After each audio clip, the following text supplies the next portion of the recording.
It's very exciting for me to represent the Santa Cruz Coastal region. I'm a winemaker for Vine Hill, but I have to mention the wineries that are in this subregion is Beauregard Vineyards, Big Basin, Clostita, Cruz, Heart of the Mountain, Hunter Hill, Santa Cruz Mountain Vineyards, and Vine Hill. My name is Godinez, and I've been making Pinot Noirs since 1996. I came to Santa Cruz 4 years ago.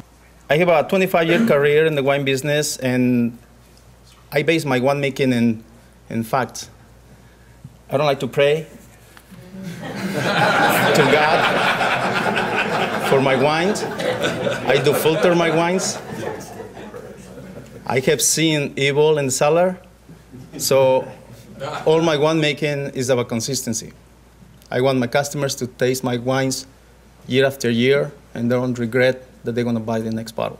So we're going to talk about geographic boundaries, terroir characteristics, and then I'll finish with the passion for the region. It's why I gravitate to Santa Cruz after a few years of making Pinot Noir. This is a map from the 1800s, and this is where we are right here. Vine Hill Winery is 27 acres. If you see this kind of little square on the bottom, it matches this one right here. So to give you an idea, this is Highway 17 in the 1800s. This is Highway 17 now. This is old San Jose Road, coming down. This is a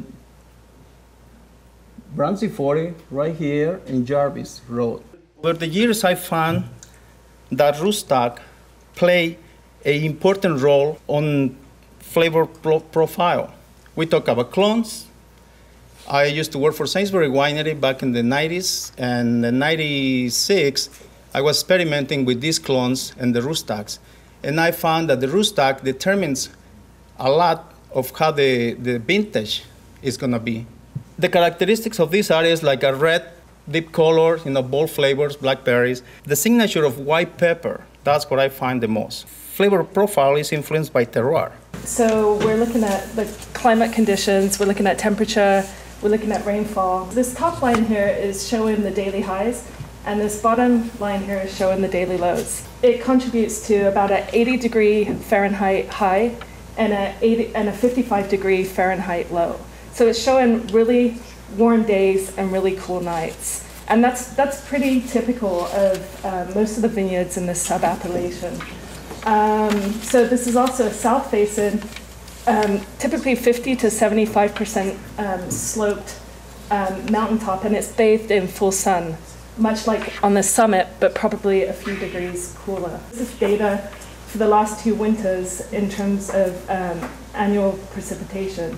And you can see that most of the rain is coming in the mid to late winter. So now I want to talk a little bit about the soil. As you can see, there's about 13 different soil profiles in this 700-acre plot. So, and the actual sub-appellation is a lot bigger than that. So there's a diversity of soils. We actually are situated in just one soil profile, and it's the Mayman rock outcrop. But the underlying common factor in these soils is that they're all in sandstone bedrock. The unique fruit set, we have a very loose bunches and very low yields. But I think the point here is about how to find the sweet spot. In the warmer areas, if they want to harvest on the same parameters that we do, they will end up with a higher pH, lower acids. So they need to add acid, right? What acid does, tartaric acid, it will disassociate from solution later on the life of the wine in the barrel or the bottle, depends on what time do you add the acid. So you don't want to mess around with chemistry. You want to find the chemistry that is natural from the grapes. We need to find the grapes that are perfect. We put in a tank, let it ferment themselves, go home, sleep, come back, oh, it's fermented, put it in the barrel, put it in the bottle, and it's done, right? How many of you heard that Pinot Noir is hard to make in the past? A lot, right? Well, it's not. We make it hard because we plant in a cool climates or hot climates. If we find the right spot where it gives us this chemistry that is nice, and it'll finish, the pH finish below 3.6, and then we have a stable wines. If the warmer areas harvest in October, they not only need to add water, acid, but lots of water. That would destabilize the chemistry in the wine And then you open another can of worms. So remember the sweet spot, Santa Cruz. Thank you.